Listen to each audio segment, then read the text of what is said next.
So today we'll be talking about the movie Wrath of Man, a Guy Richie film released in 2021, starring Jason Statham. Well, it was a movie. It's one thing we can say about it. It's kind of an interesting movie to watch because Guy Richie hasn't really been on my radar lately. I don't think he's been on many of our radars. Big fan of his movies Lock, Stock, and Two Smoking Barrels and Snatch in high school. Great films. But then he made the movie Swept Away with Madonna, who was his wife, and that kind of derailed his career. He made a movie called Revolver, again with Jason Statham. Didn't really hit. He made Rock and Rolla, which was alright, I guess, but a bit And then he did the Sherlock Holmes movies, which kind of made him more of a mainstream director, and now he's here, and he made this movie, and I can see why, coming back and making another movie with Jason Statham, I can see why some people kind of made a big deal about it, and it was a decent action movie. Like, it was not great, like, not on the level of Snatch or Lock, Stock. It didn't have that great kind of snappy dialogue that those movies are known for, the cleverness, but well-shot action scenes. What do you think? So watching this movie, the last film I remember watching from Guy Richie was Rock and Rolla, and, it was pretty fun for what it was. This movie, okay, first off, the pacing, oh my god, the pacing was all over the place. The movie felt like a bunch of different movies mixed together. Like, it really felt like it was going in a bunch of different ways. Like, first, the movie, I feel like what they were trying to do was they were almost trying to do like a deceptive marketing kind of thing, because I saw trailers for the movie, and at first it seems like it's going to be a pretty conventional action movie about a dude. He works for this security company. He starts, protecting armored cars, and then he shows that he's a super badass with these crazy skills during a robbery, and, it was going to be kind of a conventional action movie, but then they throw kind of a twist where, no, there's a bunch of stuff happening in the back, and there's, like, the movie structure's all over the place. Like, it's going 5 months, and then 3 months in the past, and going back. Like, it really felt kind of muddled, and, like, another thing we should mention is the movie it's sort of a semi-remake of a French film called Cash Truck, which neither of us have seen, but, European cinema kind of has those conventions where it goes back and forth, and Guy Richie has done kind of stuff like this before, where he goes all over the place in terms of time. He shows, his movies are kind of frenetic in the way they cut back and forth, but this was a different example, of that. It was much more extreme, and at the same time, it felt conventional, like, it felt like, okay, this is the main character, this is what happened, this is, the crew of bad guys, and it really just felt like they were setting the stakes for this insane showdown at the end of the movie, and, it was mildly interesting when they were kind of like, okay, there's some depth here, there's more going on, there's a mystery, but once they got all that out of the way, it's like, okay, now we just have our action-packed kind of showdown, and the movie's a pretty conventional ride from here on out. With the characters themselves, Jason Statham plays this dad that he had his son, and he was playing pretty much an inside guy. No, wasn't he? I don't even know. It was so convoluted, but the impression I got was he was the boss of a gang, and that gang were working with another gang who were ripping off cash trucks. And on that day, by coincidence, he happened to be out with his son, and his gang called him and said, "Listen, we just want you to give us a tip for the day. That's all we're going to ask." But, and he gave him the tip. He was still an inside guy.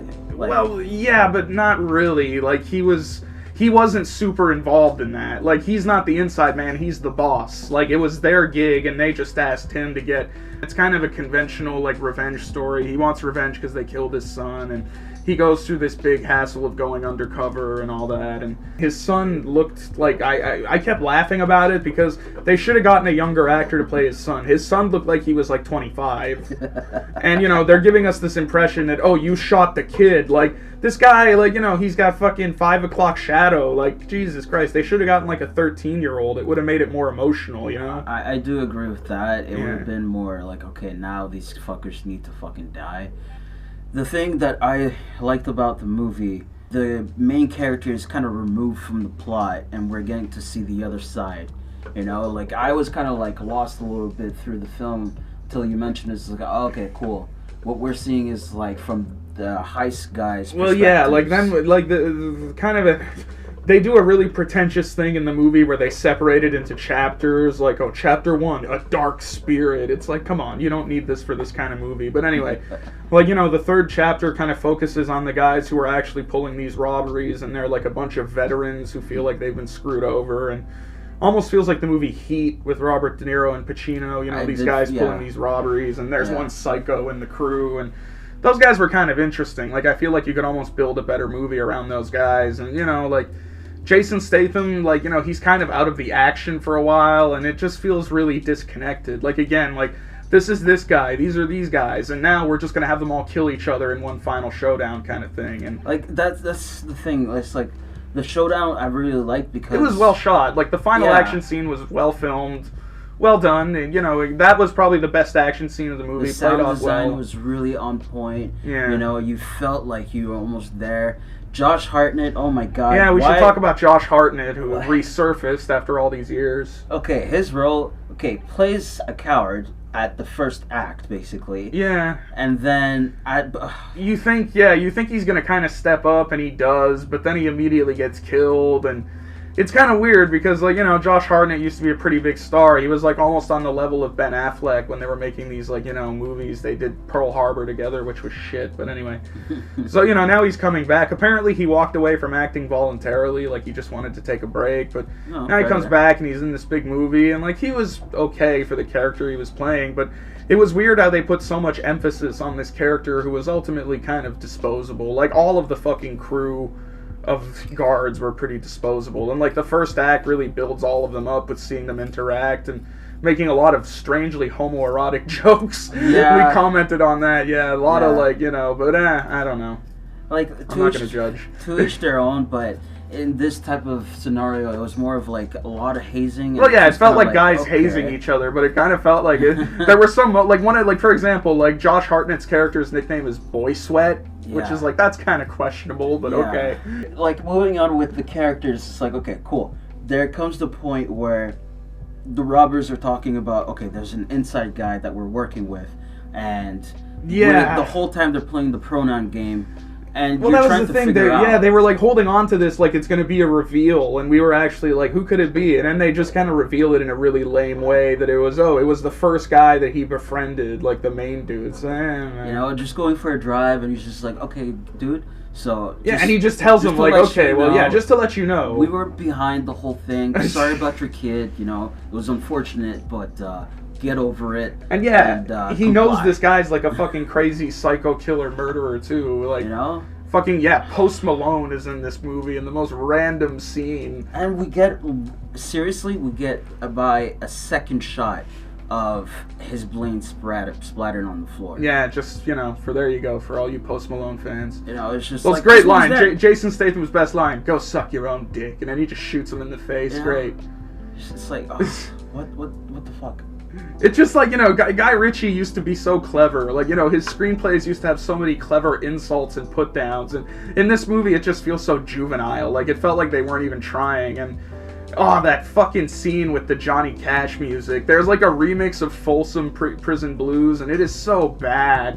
I'm sitting here listening to this, and this is terrible. Why would you do this to Johnny, man? And the movie's music in general, like I mentioned this, it kind of suffers from that Dark Knight Hans Zimmer disease, where it's a lot of like really heavy percussion and strings, and it just feels really over dramatic, even in scenes that don't really call for it, you know? Like, it just felt like the movie, like, it was just lacking. It didn't feel like a Guy Ritchie movie. Like, even though you have Guy Ritchie at the helm and you have Jason Statham, it didn't have that energy or that charm that his older movies had. Like, I think I could be wrong on this, but I think this was a Netflix film.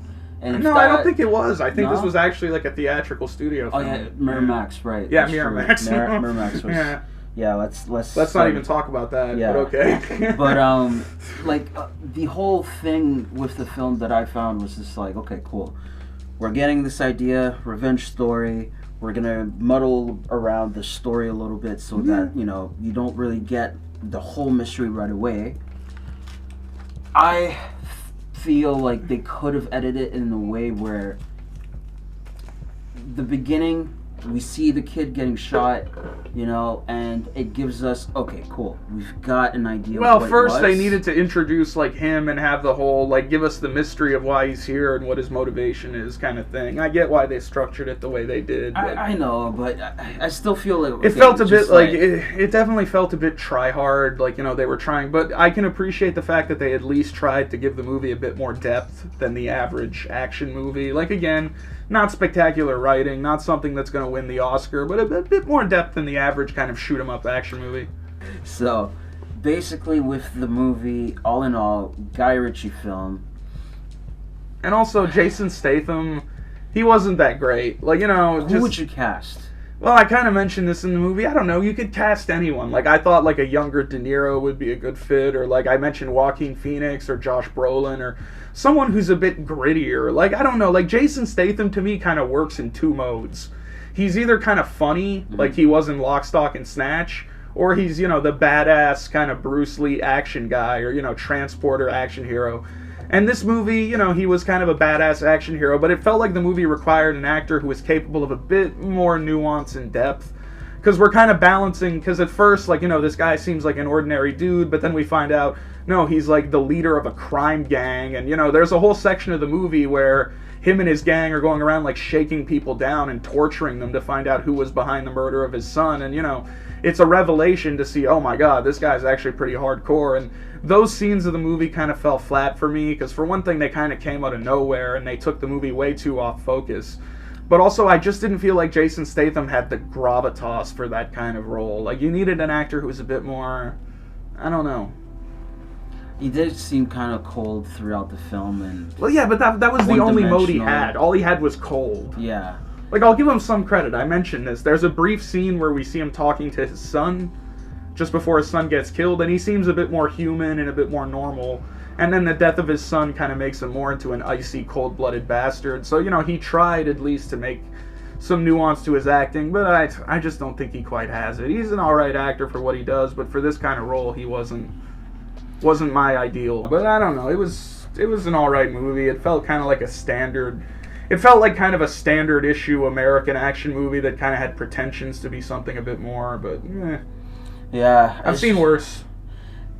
Honestly, yeah, if you like action movies and you like, you know, you want to pass the time for a couple of hours, like for their... Well shot action scenes. Like, the action scenes are well shot. I'll give, like, Guy Ritchie credit for that. Like, it's not bad action. It's pretty well shot. It's well choreographed, well edited. There is that one scene. There is that one scene when him and Andy Garcia are talking in the car, and it does like 3 zoom outs. Really weird zoom outs and zoom ins for some reason. And yeah, we should mention Andy Garcia. Like, he was just, what was even the point? Like, he probably did this movie for like a Big Mac or something. Like, he has like 2 or 3 scenes. Pretty much, like he pretty much comes in to give information.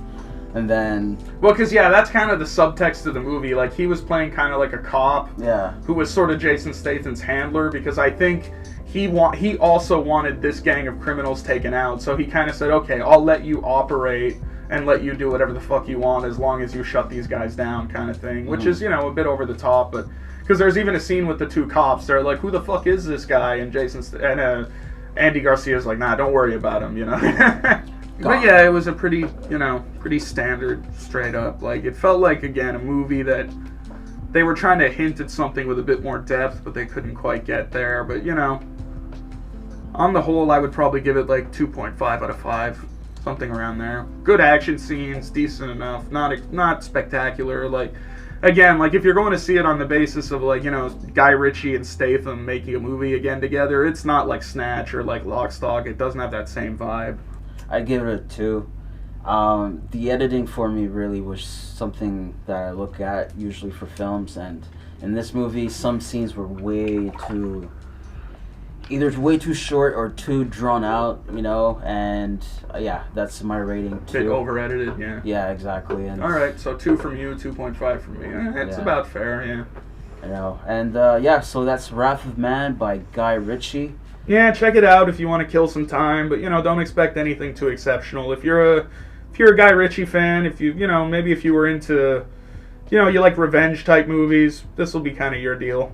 Yeah. Other than that, yeah, there's plenty of other films Anyways, this has been our review. Catch you guys later.